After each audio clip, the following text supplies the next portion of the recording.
Please have your Krishna book ready. And then we'll finish with one round of japa at the end at 9 o'clock. Okay? So have your beads ready also. Krishna, Krishna, Krishna, Krishna, Krishna, Krishna, Krishna, hey. Krishna, Krishna, Krishna, Krishna, Krishna, Krishna, Krishna, hey. Krishna, Krishna, Krishna, Krishna, Krishna, Krishna, Rakshamam. Krishna, Krishna, Krishna, Krishna, Krishna, Krishna, Pahimam. Rama Raghava, Rama Raghava, Rama Raghava, Rakshamam. Krishna Keshava, Krishna Keshava, Krishna Keshava, Pahimam. Let's see if we have any volunteers for reading. Okay, Jay Prakash will read first, then Dad. And if we could all read a paragraph, that would be really nice. If anyone else is able to read, then please put a number down, the next number. It's quite a short chapter, this one. Wow, it's only 2 pages. Only two, 3 paragraphs. Wow, it's really short. Okay, we'll go into the next chapter, of course, as well. Probably if you would like to start reading, then we can, others can put their names down. Okay. Your reading will inspire everybody. Chapter 19, Devouring the Forest Fire. While Krishna and Balram and their friends were engaged in the pastime described above, the cows, being unobserved, began to wander off on their own, entering further and further into the deepest part of the forest. Allured by fresh grasses, the goats, cows, and buffalo traveled from one forest to another and entered the forest known as Ishikatavi. This forest was full of green grass, and therefore they were allured. But when they entered, they saw that there was a forest fire, and they began to cry. On the other side, Balram and Krishna, along with their friends, could not find the animals, became very much aggravated. They began to trace the cows by following the footprints, as well as the path of eaten grass. All the boys were fearing that their very means of livelihood, the cows, were now lost. When searching out the cows in the forest, they themselves became very tired and thirsty. Soon, however, they heard the crying of their cows. Krishna began to call the cows by their respective names with great noise. Upon hearing Krishna calling, the cows immediately replied with joy. But by this time, the forest fire had surrounded all of them, and the situation appeared to be very fearful. The flames increased as the wind blew very quickly, and it appeared that everything movable and immovable would be devoured. All the cows and the boys became very frightened, and they looked toward Balram and Krishna the way a dying man looks at the picture of the Supreme Personality of Godhead. Can we pause there? Yeah, sure. Then because it just breaks up the reading a little bit more. Okay. So we can just discuss the introduction to this chapter then. So here is it's mentioned as they're going to a particular forest, isn't it? Ishikatavi, that forest. So there's actually many forests in Vrindavan. Vrindavan is one of the forests. There's also so many other forests which we've also read about. Does anyone remember any of the other forest names that we've read in previous chapters? Just wondering if anyone had remembered. Or if not, you may have noted that we sent out a map last week. Did anyone see the map on the WhatsApp group? That was quite nice. There was a map sent out, and you can see on the map there's so many different various places that Krishna performs pastimes, isn't it? Not just it's not a limited place, Vrindavan. In one sense, there's a physical how do you say, perimeter, but actually the spiritual world is actually unlimited. There's so many places, and within those places there's even a breakdown of further places. So he said there's, I believe, 14 forests of Vrindavan. Correct me if I'm wrong. I think my seniors here will know better than me. Mum, is that right? 14 forests, you know, in Vrindavan? I'm not sure. I think there are 12 or 14 forests. I'm not sure which the figure is. Yeah, I wasn't sure exactly. Maybe Madhvi Mataji, Satyanarayana Prabhu. I think it's 12. 12, yeah. 12 forests of Vrindavan. So they're the 12 main forests. But then there's also even more forests, which are like the sub regions as well, like in addition. That's right. So it's spoken of as Vrindavan Dham, and then the whole Braj Mandal, which is even a wider area, which goes all the way up to Mathura, and it encircles that area. So just gives us a sense of the various places of Krishna's pastimes. One thing I was drawing out from here is that Krishna performs two types of pastimes. Do you know what those two types of pastimes are? It's not mentioned here exactly, but there are pastimes which Krishna performs in the spiritual world, and he brings those pastimes here to the material world. And then there's other pastimes which Krishna performs only in the material world. Those pastimes are not in the spiritual world.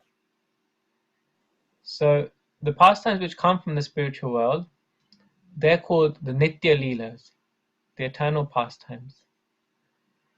And the pastimes which come in the material world, which are also eternally going on from one universe to another universe as Krishna moves throughout the material world from universe to universe, he re-performs the same pastimes again and again, but only in the material world. Those pastimes are called Naimittika Leela. Yeah? Has anyone heard of these terms before? No? So Krishna has two types of pastimes. Has anyone heard of these before? Nitya Leela and Naimittika Leela. Okay, no problem. So we can understand this pastime, which is the forest fire, is not something that would happen in the spiritual world. Sometimes when we read the pastimes of Krishna and we find that Krishna is, or Vrindavan, let's say, is constantly being attacked. You know, one demon after another, day after day, sometimes many in the same day.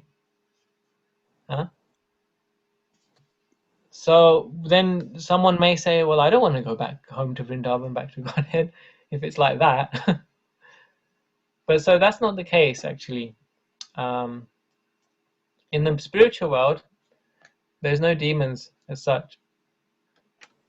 But when Krishna comes to material world, then they have pastimes like this, where Krishna is saving them from so many different situations.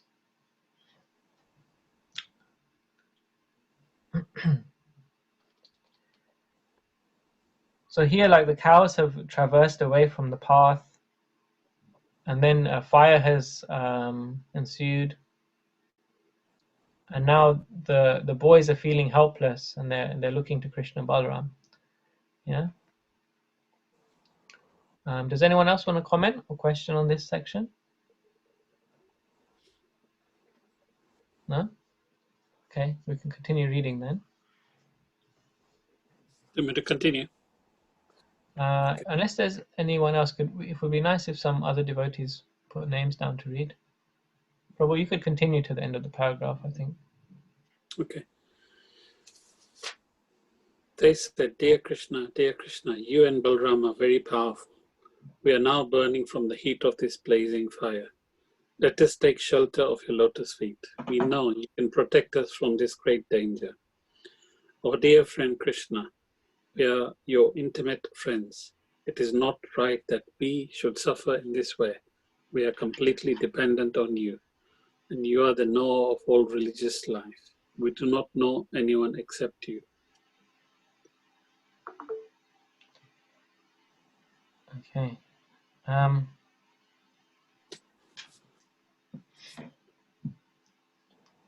So why does Krishna put devotees into these situations? Any thoughts on that? So we discussed a little bit about how there is pastimes in the spiritual world, pastimes in the material world. And Krishna, when he performs the material world pastimes, of course they're all spiritual activities. But why does Krishna arrange for these dangers to come? Is it one way of devotees trying to remember Krishna and come closer to Krishna? Okay. And which devotees do you mean? You mean the devotees? Or his friends, basically. Okay. So obviously, everybody are his friends that have gone with him.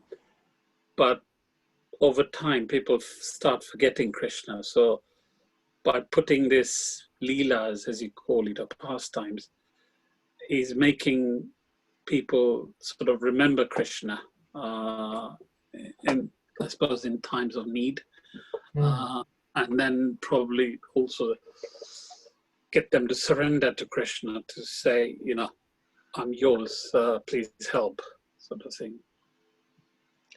Yeah. So Krishna, he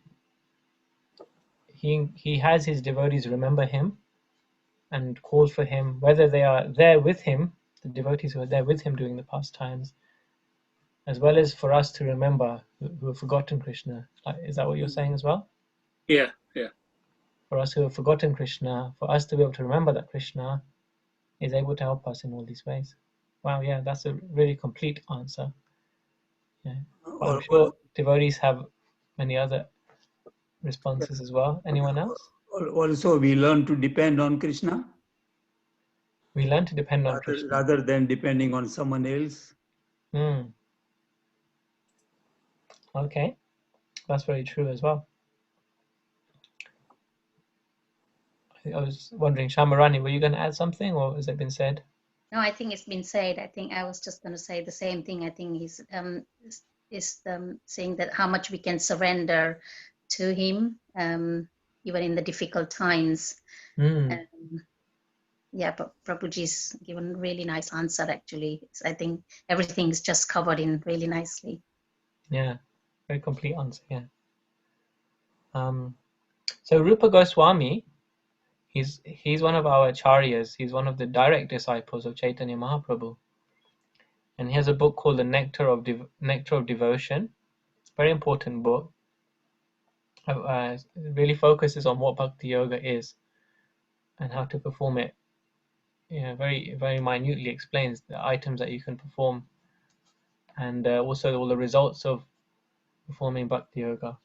And in there he writes that what happens actually to the soul, and maybe this is touching on Shashi Mataji's point earlier, is the soul moves from this world towards the spiritual world, but the soul doesn't go directly from, me living here in London and doing all these activities to suddenly being in Goloka Vrindavan. So he explains that there's an in-between stage where we join the pastimes of Krishna in the material world. We join the Naimittika Leela first. And another reason that Krishna performs these pastimes in the material world is so that they're a gateway for us who are transitioning from the material world to the spiritual world. And it's like throughout our lives, even as practicing devotees, there are these tests. In our spiritual life, there are so many tests and challenges to test our bhakti, to test our devotion to Krishna, our surrender. And so then when we do enter the Naimittika Leelas of Krishna in this material world, then just like these boys are here calling for Krishna, that test is again on us, that I'm here with Krishna now, will I still depend on him? And then once we've established that strong dependence and surrender and love and trust in Krishna, then we return back to the spiritual world. So this pastime, actually, the fire is a representative of atheism and agnostic philosophies of Krishna consciousness. So this is Bhaktivinoda Thakur. He's one of our acharyas. He's explaining that by understanding how Krishna, he saves his friends from a burning fire. By understanding it very deeply, we become free from these atheistic or agnostic tendencies. In other words, we don't depend on ourselves. We don't depend on ourselves being in control, being the center of enjoyment. We depend on Krishna because that's really theism. Another way of saying atheism is that I'm God. I'm the control. I'm in control. I'm in the enjoyer. I can protect. So we see here that actually they have full dependence on Krishna, fully theistic. Is that okay? So let's read on. Dad, could you read the next portion? The next paragraph begins the personality of Godhead heard. Yeah, can you hear me now? Yeah. The personality of God had heard the appealing voice of his friends and casting an pleasing glance over them. He began to answer by speaking through his eyes. He impressed upon his friend that there was no cause of fear, and he assured them, don't worry. Then Krishna, the supreme mystic, the powerful personality of Godhead, immediately swallowed up all the flames of fire. The cows and the boys were thus saved from imminent danger. Out of fear, the boys were almost unconscious, but when they regained their consciousness and opened their eyes, they saw that they were again in the Bandritra forest with Krishna. Balram and the cows, they were astonished to see that they were completely free from attack of blazing fire and that the cows were saved. They secretly thought that Krishna must be not an ordinary boy, but some demigods. Okay. We just pause there. So what could you take from this paragraph and from the discussion we've had so far? Does anyone would like to share?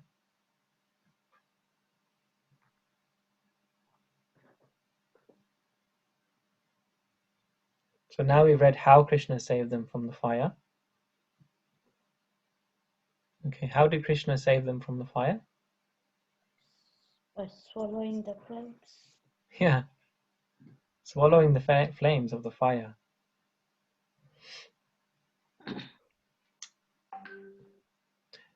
Did anyone notice? Put your hand up or speak up if you remember that. This isn't the only pastime that Krishna has saved devotees from. Fire. Does anyone remember? No? Yes? I'm not sure. No? Okay, so this is actually the second forest fire. You may remember back when we were reading the pastime of Kaliya, the devotees were so tired after Krishna performed the pastime that they decided to camp there and stay by the Yamuna for the night. After the whole ordeal that they had, being so devastated that Krishna was being captured by Kaliya, then they decided after that was over, they would just spend the night in that part of the Yamuna area. And there was a fire that came up that night.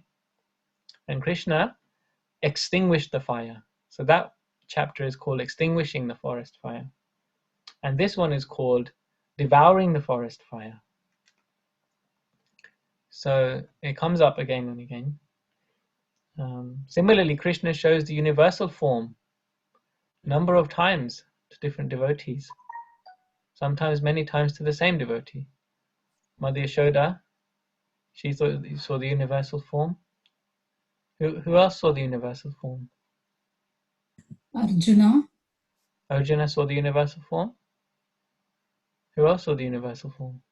Advaita Acharya in Gauralila Oh yeah, that's right. and Balram. And Balaram. Okay. Yeah. Anyone else?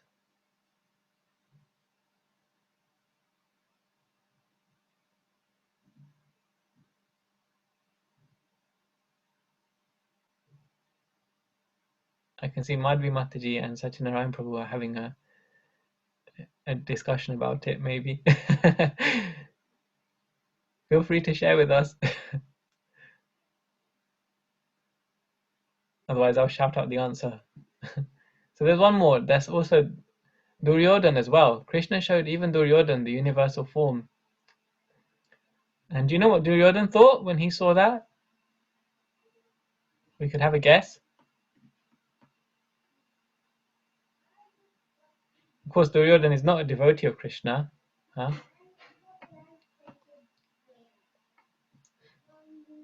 Could anyone guess what Duryodhan thought when he saw the universal form? Imagine, Arjun has seen this form, Mother Yashoda has seen this form, and others. Some of you are on mute, so maybe if you're speaking, then won't be able to hear you. I think Duryodhan wasn't very impressed. He was just envious, so he wasn't very impressed with the universal form. He wasn't impressed. Yeah. I Okay. don't think he thought Krishna as being the Supreme Personality of Godhead. He didn't accept him as God. That's right. He didn't accept Krishna as the Supreme Lord. So he didn't accept. So it's mentioned in the Mahabharata that when Duryodhan saw this universal form, it wasn't the same universal form. Krishna doesn't show exactly the same universal form because it's an unlimited form. He shows different aspects to different devotees. Like, for example, in Mother Yashoda, he just showed within his mouth the universe. But Duryodhan, he thought that this was just a magic show. He just dismissed it like, that's just some magic. Krishna's a big magician, So, what did the boys here think when Krishna swallowed up the forest fire?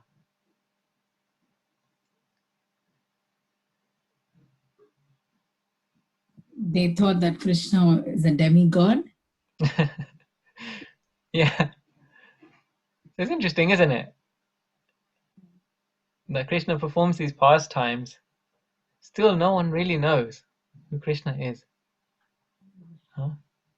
So great Krishna is, they just cannot conceive. Even though they love him so much, still they cannot conceive how great he is. Huh? So one side is going from not knowing who Krishna, not appreciating Krishna, and undermining him. On the other hand, they feel Krishna is so close to them, close to them, like the Gopas here, that when Krishna does something so wonderful, they just want to dismiss it because they know Krishna as that dear friend of theirs.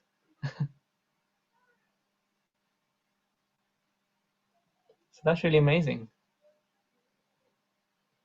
Does anyone else have any thoughts on this?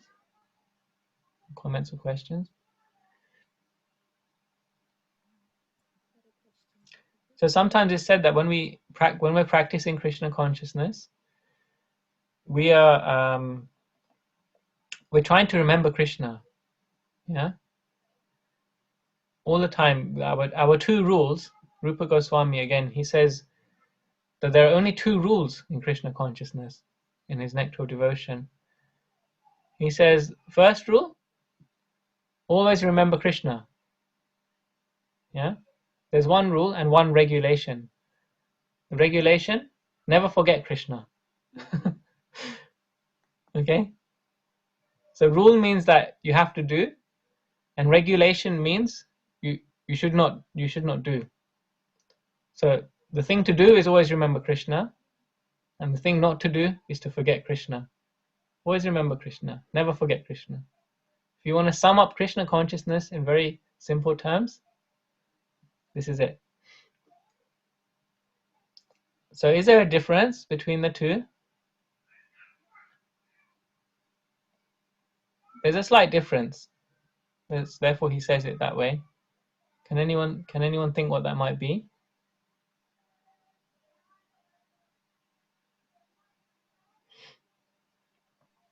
Hare Krishna. Hare Krishna. Haribol. I'd say it's perhaps related to like remembering Krishna, you're remembering his qualities, and don't forget Krishna is more like don't do things that will make you forget Krishna. It's like one is sort of willing and learning, and then the other one is sort of like avoiding things that will not be conducive to your bhakti and your development in a way, maybe. Yeah, that's spot on. Yeah. Okay, Shai. Thank you for sharing, Apurva Mataji. Haribol. So one is practically doing things, actively doing things that remind you of Krishna. So this is the direct devotional practices. Hearing about Krishna, chanting Hare Krishna, yeah, serving the deities, eating prasadam, and the other aspects, reading Bhagavatam, so on and so on. And then the never forget Krishna happens when we act in ways which will make us to forget Krishna. So if we perform our duties as a service to Krishna, I think and my mom was mentioning this, how to engage your skills in Krishna's service. That's how we don't forget Krishna. If we have skills, we can go and acquire skills in the world, but then we use them so that we don't forget Krishna. As opposed to going doing something really amazing and spectacular, but then on the journey somehow or other Krishna is forgotten. Yeah. So I was just thinking of this because we're always trying to remember Krishna. As sadhakas, as practicing devotees, we're always trying to remember Krishna. But when we got to that point where we've remembered Krishna, remembering that Krishna is Supreme Lord, and we enter Krishna's Leelas in the material world, then it's all about forgetting that he's God. See? So this is an amazing thing. So Krishna consciousness is so complete. We're trying to remember that Krishna is the Supreme Lord to the point that we love him so much that we don't care he's the Supreme Lord. We don't want to know about it that he's the Supreme Lord. We want to know that he's our dearmost friend.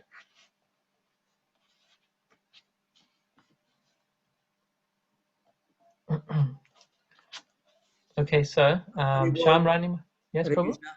Hare Krishna. Yeah, sometimes devotees say that always remember Krishna, but how we remember Krishna?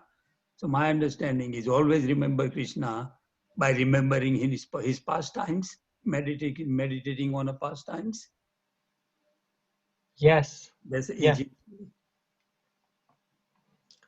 Yeah, so remembering Krishna's pastime definitely a very easy way. Yeah, and never forget him means following his instruction all the time. So you never forget him.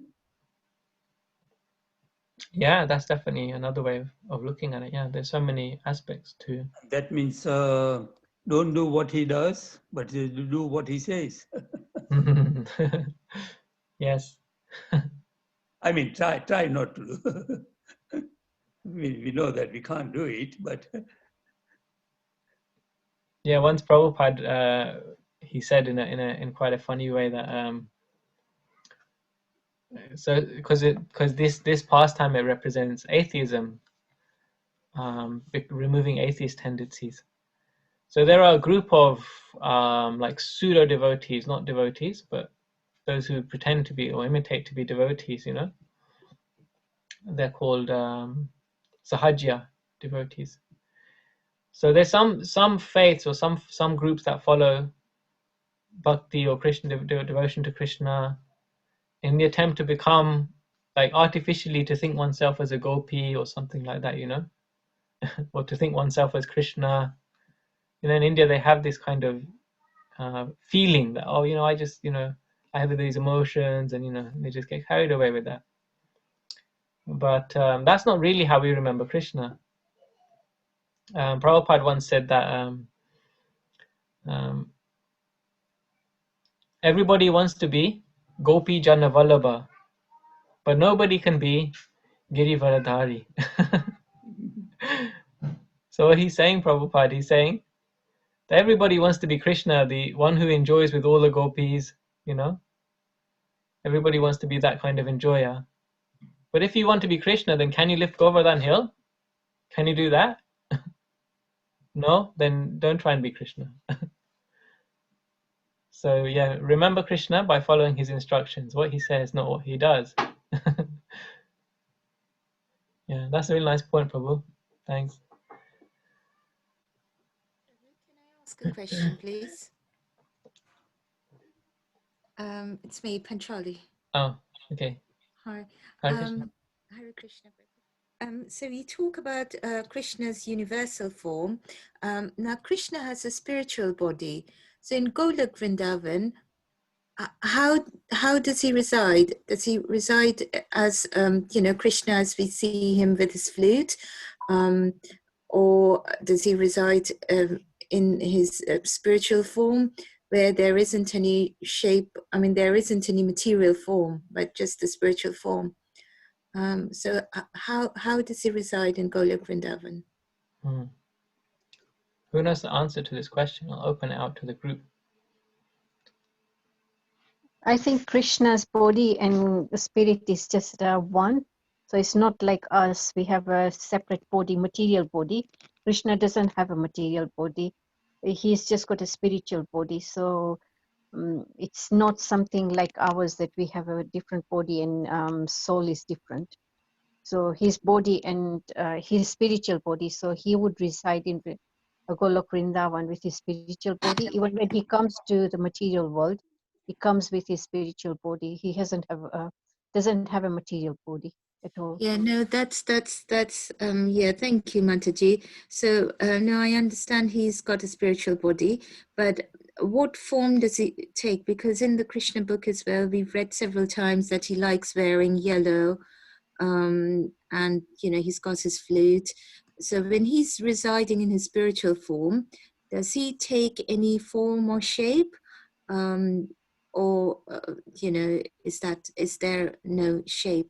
Because Krishna, I think I was, I mean, correct me if I'm wrong, please. I think I was hearing somewhere else in another class that in the Brahma Samhita, it is described how Krishna is, his form and shape. So are we to take that, because we are talking about universal forms here, so are we to take that the universal form is revealed as and when Krishna wants, but Krishna likes to reside in the form that, in the spiritual form, because any of his forms are all spiritual, any and all of his forms are spiritual, but he likes to reside in Golok Vrindavan as has been described in Brahma Samhita. Anyone else would like to say? Yeah, as far as I know, Krishna in Vrindavan is always two-hand form. Yes. And Goloka Vrindavan. Apart from he showed universal form in his pastimes, you know, like Mother Yasoda. But he always, lived in Vrindavan, two-handed form with gopis and gopas and. Yes. Okay, thank you, Prabhuji, thank you, Mataji. So you rightly referred to the Brahma Samhita, yeah, and there Brahma actually begins this prayer. Ishvara Parama Krishna Satchidananda Vigraha Nadiradi Govinda Sarva Karna Karanam. Very, very famous prayer. It actually gives a very perfect definition of Krishna, the Supreme Personality of Godhead. It gives a very precise definition. And of course, if we are just to consider the material world, then Brahma is at the top of the material world. There's no one higher than Brahma in the material world. So by his standard of definition on who is the Supreme God, that's irrefutable. Nobody will know more than Lord Brahma, because he's the first being in this universe. So what does he say? He said that Ishvara Parama Krishna, he said that the Supreme, Parama means supreme, Ishvara means controller. The supreme controller is actually Krishna. Is not another form of Krishna. Is not an immaterial form or formless. But it's that form of Krishna with two hands, Govinda. Govinda means one who looks after the cows and the land, and he attracts the senses. Yeah. So that's what we know is Krishna. That's Krishna with the flute, who wears a yellow dhoti, who wears a peacock feather, who wears ankle bells on his toes, on his ankles. So that same Krishna is the highest form of God, according to Lord Brahma. He has a Satchit Ananda Vigraha, so his body is completely spiritual. He doesn't have to take a material body. So all the other forms are just aspects of that supreme form. Yeah. But that form of Krishna with two hands, that's the supreme. There's no other higher form than that. That's the Parama, that's the topmost form. And he's also the Sarva Karana Karanam. He's the cause of all the other causes. So all the other forms that coming from him. Sarva Karana Karanam. So he's Anadi Adi Govinda. So that means he's the original, and he's the beginningless. So he came before, in two ways of saying that he came first. He's beginningless, Anadi, and then Adi Govinda. So he's the original as well. So it's very precise, the definition that Krishna is the original. And then you have forms like the Virat Rupa, the universal form. That's actually a material form of Krishna. Krishna is the soul of the universe. He's the super soul within the universe. Yeah. But he takes on a physical form in this universe, all the elements of this universe in that Virat Rupa. So that's actually a lesser form than the forms of Narayan, of Vishnu, of Krishna, because that's a material world form. That form doesn't exist in the spiritual world. Even the super soul doesn't exist. The Lord in the heart doesn't exist in the spiritual world. That Lord of the heart, who is in our heart, he's present before us in his form in the spiritual world. His spiritual body is present before us in the spiritual world. So that's Krishna.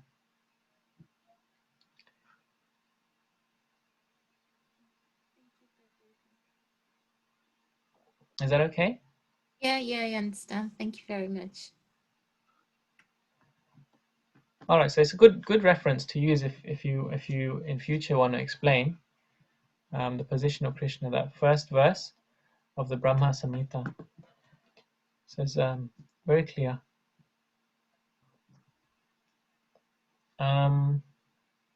So who's the next reader? Shamarani Mataji. Yes, Prabhu.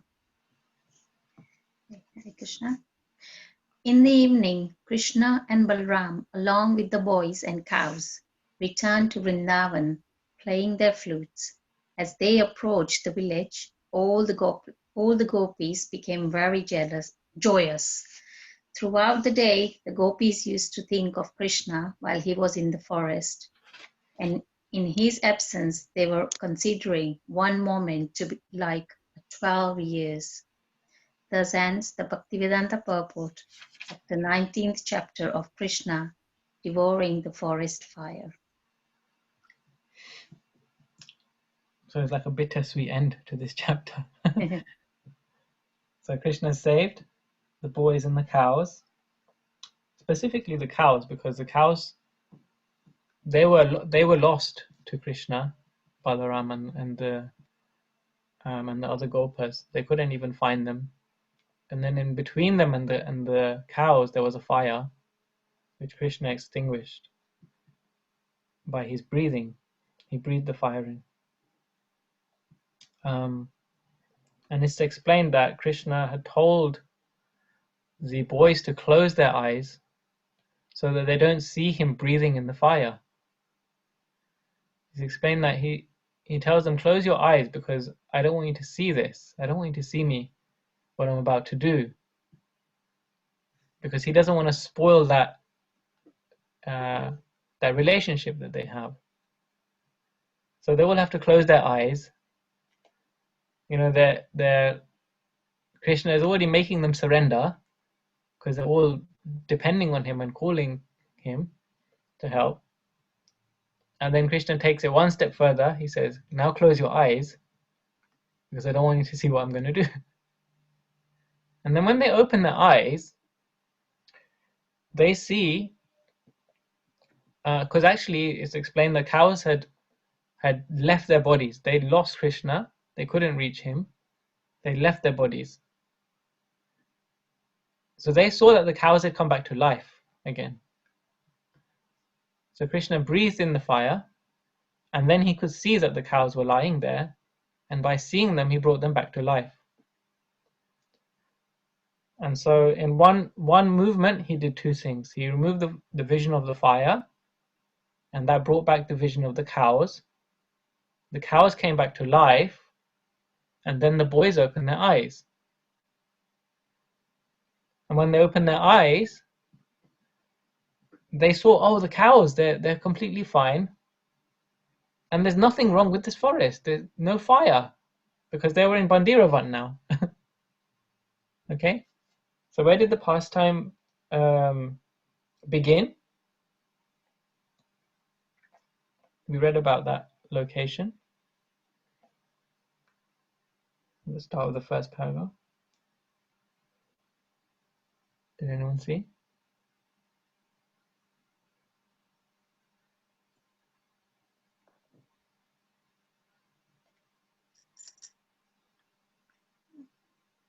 Is that Ishikatavi Prabhu? Right, yeah. So they were moving towards this other area known as Ishikatavi, and then the pastime happened of the fire. But then they were like again in Bandiravan, you know, and everything was fine. They're all back to normal. So even when they had their eyes closed and then they opened their eyes, they kind of had this doubt in the back of their mind. What just happened there? And then the scene changes. Like, let's go home, you know. And then they forgot all about it, but they went home.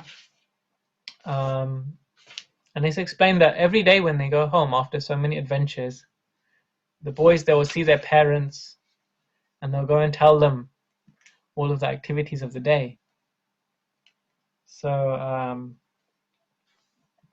it was like that. Every day was a different adventure to tell about. So the gopis, the younger gopis, they were not there during the daytime with Krishna. And they would only hear about these stories of Krishna. So as explained, there's a little glimpse given here of how they felt. Okay? Did anyone catch that point there? So there's a little bit of a description here. They felt one moment to be like 12 years. Yeah. So they were seeing Krishna coming back. But the whole day long, they were feeling every moment of the day to be like 12 years or more. Can anyone add to this? What does it mean for every moment to be like 12 years?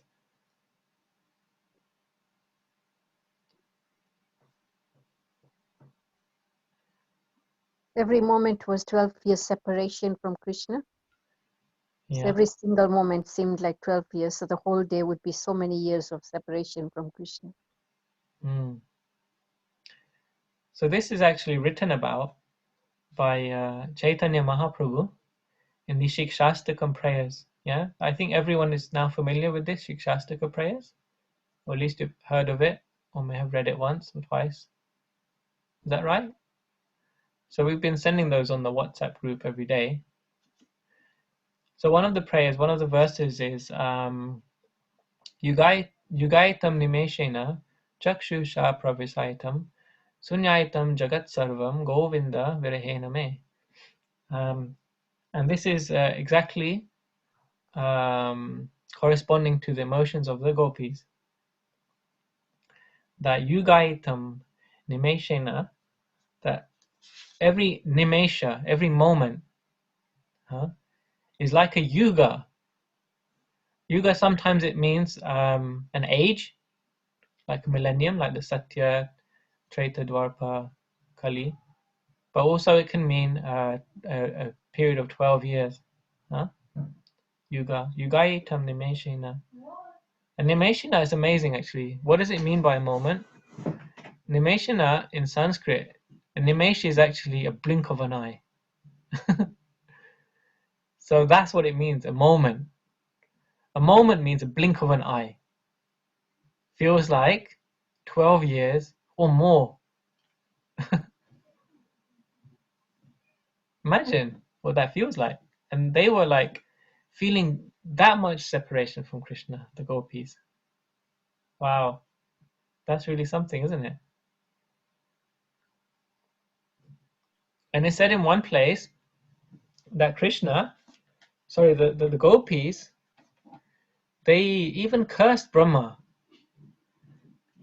because when Krishna was coming home like this, and they were eagerly anticipating him the whole day, if they were to blink for a moment while he was walking past, what did that moment feel like? We just said 12 years. Yeah, for them that felt like 12 years or more. So they would like curse Brahma, why did you make eyelids? Why did you have to invent eyelids? Because we just blinked and missed Krishna for a moment there. So for us this is like funny, right? But this is their level of devotion, like extraordinary devotion, extraordinary attachment to Krishna.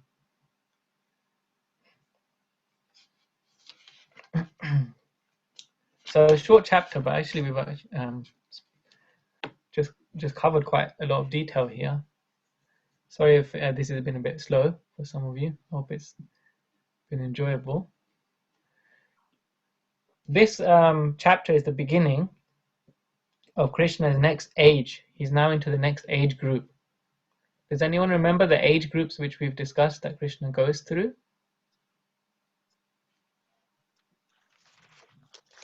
If you can remember any one of them. I think the first one is a Kishore from 1 to 5, and then Poganda from. Okay, you've got the age group right. 1 to 5 is the first group, and Kishore is one of the age groups, but it's not the first one. No. Okay. The second one is Poganda. Yes, the second one is Poganda. Yes. And the first one is. Anyone else?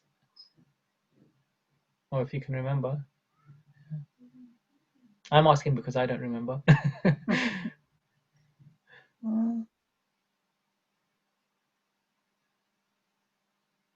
So the first age is called Kumara. Okay. That generally means like a very young child, Kumar. Or Balalila, Balila. So that's the first age. Then is Poganda, which is like 5 till say 10 or 12.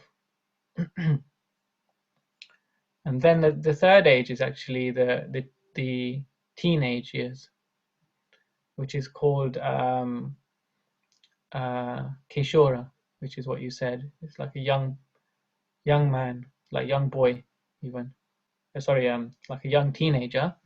That's Kishore. And then the fourth age is called Navayovanam. So that's from like 17 plus, or like 18. When Krishna leaves Vrindavan, that age is called Navayovanam because Krishna remains eternally youthful. Navayovanam. So he never actually looks more than he's 21 years old. It said. When Krishna spoke Bhagavad Gita, does anyone know how old Krishna was? Is he 44 years old? 44, that's one guess. Okay. Anyone else? I think he is 90. He was 90 at that time. 90. Okay, that's another one. Anyone else? That's quite old, isn't it? 90 for us to think about someone being 90. Yeah, I think it's 98 or something. 100? 100. Wow. Okay. Anyone else? He lives for 125 years, doesn't he? And then he decides to leave. Yeah, I could be wrong. Sorry. I also heard that it was 100. Krishna was 120 years of age, or 125 maybe. I'm not exactly sure. But you can imagine 120 years. But when we see Krishna on the cover of Bhagavad Gita and he's riding the chariot with Arjun, doesn't look 120, 125 years old. Huh? Navayovana, he's ever youthful. He doesn't look more than 21. Prabhupada says that Krishna, he doesn't even grow facial hair, barely, So he's like that. Krishna is always youthful. So this now we're entering in the Kishore Leela of Krishna. Haribol. Hare Krishna. Yeah, Krishna stayed on this planet 125 years, isn't it? And he never, in looking wise, he never grown more than 16. That's what I know. Never grew more than 16. Yeah. In looking wise, okay, age wise, yes, like. Yeah. Okay. That sounds like, that sounds very right as well. Yep. As far as I heard, it was there's four ages. So, but yeah, maybe it's also has been explained that way as well.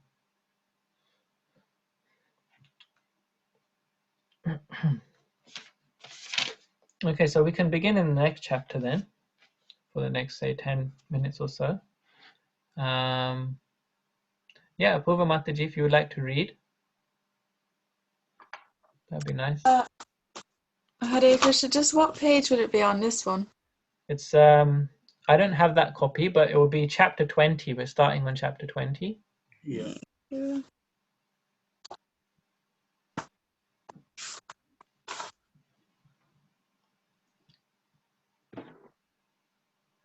Page 136. Pardon? We have the same edition, Prabhu. It is the same book, yeah. Yeah.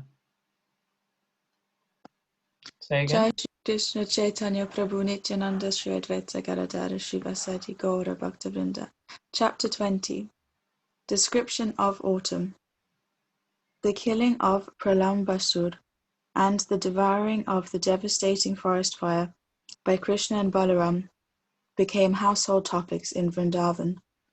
The cowherd men described these wonderful activities to their wives and to everyone else, and all were struck with wonder. They concluded that Krishna and Balaram were demigods who had kindly come to Vrindavan to become their children. In this way, the rainy season ensued. In India, after the scorching heat of the summer, the rainy season is very welcome. The clouds accumulating in the sky, covering the sun and the moon, become very pleasing to the people, and they expect rainfall at every moment. After summer, the advent of the rainy season is considered to be a life-giving source for everyone. The thunder and occasional lightning are also pleasurable to the people. Okay. Mhm. We'll just stop there for a moment. Thank you. We'll just read paragraph at a time as we discuss. Hare Krishna. So would anyone like to share any thoughts on this paragraph?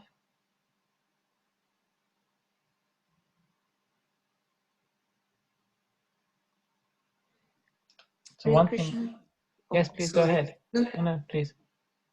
Well, we know what's going to happen next, don't we? It's him lifting the Govardhan hill, and because of Indira.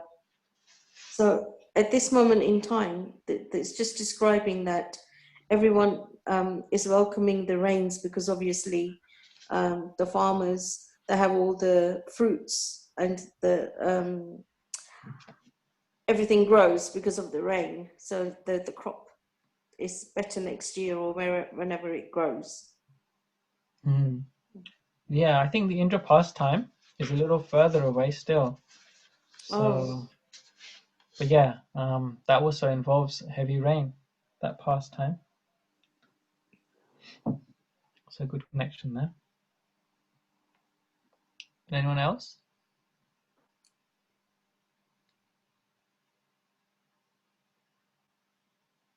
I'll just say that perhaps the way that people look forward to the rains are in the same way like people look forward to Krishna.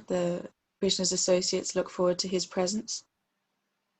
Wow, that's After really like nice. a hot summer, after the material existence, yeah, like a cooling rain. Yeah, that's a really nice point, isn't it? What does everyone think? Yeah, very nice. And yeah, it just says Krishna. Yeah, I mean, the rainy season is considered to be a life-giving source for everyone, and Krishna is pretty much the ultimate life-giving source. So, yeah. Perfect. So yeah, I had to once give a class, and I had to do a bit of research into why Krishna has this blackish bluish color. Sham Sundar is called. Yeah. And Prabhupada explains that to one reporter that Krishna is the color of a rain cloud, as it's described here. We're going to go into this chapter, and there's a lot of different descriptions of the autumn season. We've just passed autumn now, but that dark colored clouds, they are very heavy with rain, isn't it? You know, there's different colors of clouds. There are white clouds, which are very, they're just being carried, you know, very light, fluffy looking, right? And they're just being carried by the wind. Then you have the ordinary gray kind of rain clouds.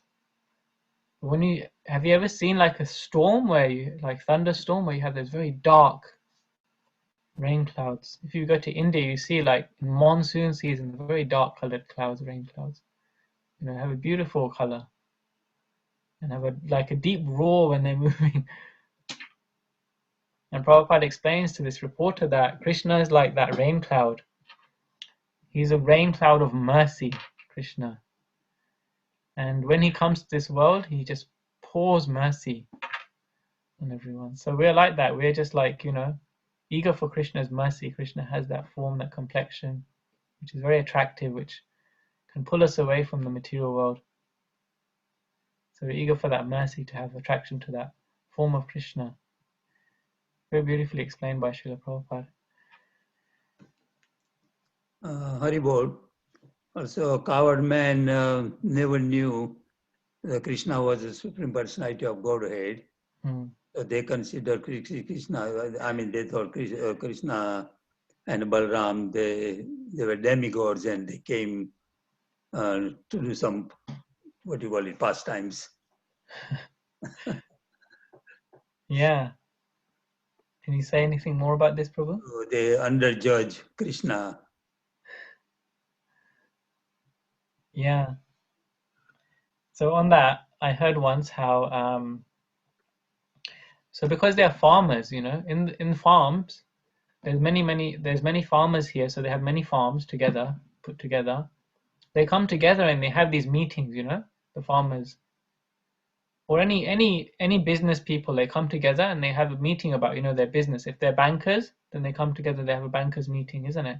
Whatever it may be. So here the farmers are coming together because the season is changing. They have to plan what we'll do next, you know, who's going to do which crops are better for this season, what happened last year, what we learned, what we'll do next, you know, how much space we need for this crop and that crop. So these are kind of things farmers would discuss, right? Typically. I don't know, I don't have any experience of farming, but I can imagine. But in this case, the farmers, they would come together, they would come and have these meetings, but the topic would always steer towards Krishna. We don't hear too much about the coward men, the elders of the community, and how their love for Krishna it manifests. But they'll be doing all these duties, and somehow by course of their conversation, the topic will just sway towards Krishna. So they're starting by talking about how they'll plan their harvest and all of that. But then somehow inevitably they're talking about the boys said this and Krishna's like this, and the topic would sway completely. And this demon was killed, or these cows were saved. Well, that's actually how their meetings would end up. They just end up talking about Krishna Katha.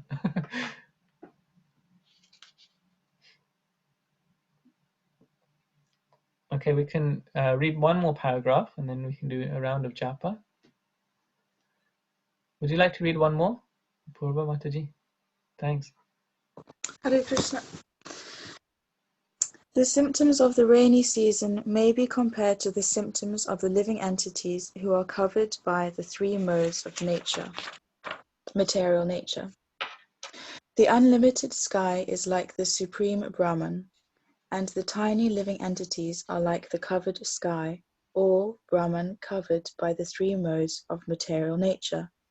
Originally, everyone is part and parcel of Brahman. The supreme Brahman, or the unlimited sky, can never be covered by a cloud, but a portion of it can be covered. As stated in the Bhagavad Gita, the living entities are part and parcel of the Supreme Personality of Godhead, but they are only an insignificant portion of the Supreme Lord. This portion is covered by the modes of material nature, and therefore the living entities are residing within this material world. The Brahma-jyoti, spiritual effulgence, is just like the sunshine. As the sunshine is full of molecular shining particles, so the Brahma-jyoti is full of minute portions of the Supreme Personality of Godhead.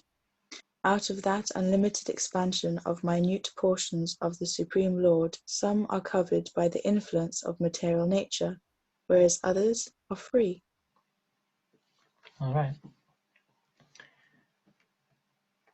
So an analogy is given here about how the clouds, they cover the sky, and the sunlight is actually the source of the light and the clouds.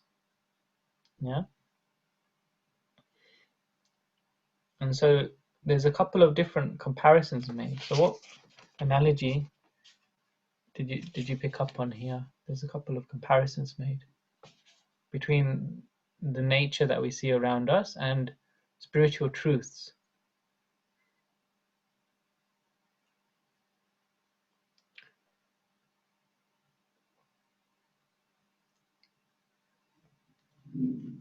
So one is that the the sky is enormous, yeah, and portions of that sky are covered. So what does that covered portion represent? Maya? Yeah, that's right. Yeah. So that represents the illusion or the material world. Yeah. Krishna says in Bhagavad Gita that the three modes of nature are very difficult to overcome. So that's because it's like being in a cloud, you know. You can't see outside of the cloud. You can't see the reality, the clear sky. And that's a fact that is explained that the out of the entire creation, the material and spiritual creation, is called sometimes the spiritual portion is called Tripad Vibhuti, and the material portion is called Ekpad Vibhuti. And it's said that one portion is like a cloud in the entire creation, and the other portion is like the spiritual sky. And so the living beings who don't want to be in the spiritual sky, they can be in that cloud because there's no other place for them to be. And those who want to remain free in the sky, they can remain in that spiritual world, the spiritual atmosphere. Is there any other questions or comments on that?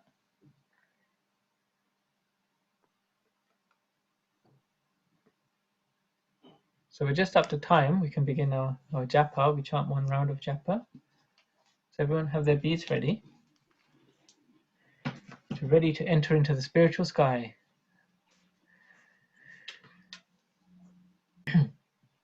So just a couple of short announcements. So of course we'll be back next Tuesday. It'd be nice if anyone has any reflections which you've had through today's reading that you'd like to share with us. You know, just some essential point that you picked up, something you learned, one key thing, then please share it on our WhatsApp group. And then, you know, we can go through the week like that and we can read each other's inspirational messages that way and learn from each other too. So we can continue the Sangha through the WhatsApp group. So if there was any particular point which you liked this week, just take a moment just to type it out or share a video or voice recording, whatever you feel comfortable. And, you know, share with the group, and then that way we can continue through the week being in touch. So that would be nice. Okay. So we'll end here. Srila Prabhupada ki jai. Yeah. Okay. Hare Krishna, everyone. Have a Hare blessed week Krishna. ahead. Thank you. Hare Hare Krishna. Krishna. Hare Krishna. Everyone, thank you. Hare Krishna. Thank you. Thank you.